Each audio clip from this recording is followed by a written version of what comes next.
Abşeron rayonu Mehdiyabad qəsəbəsində yol nəqliyyat hadisəsi baş verib. Hərəkətdə olan Ford markalı yük maşını ilə sərnişin avtobusu toqquşub. Hadisə nəticəsində nəqliyyat vasitələrinə ciddi ziyan dəyib.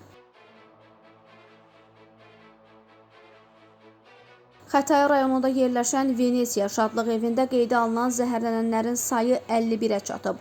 Bu barədə təbibdən bildirilib. Qeyd olunub ki, bundan əvvəl 36 nəfərin hospitalizasiyasından əlavə 7 nəfər kliniki tibbi mərkəzə, 8 nəfər isə Sabunçu tibb mərkəzinə birbaşa özü müraciət edib.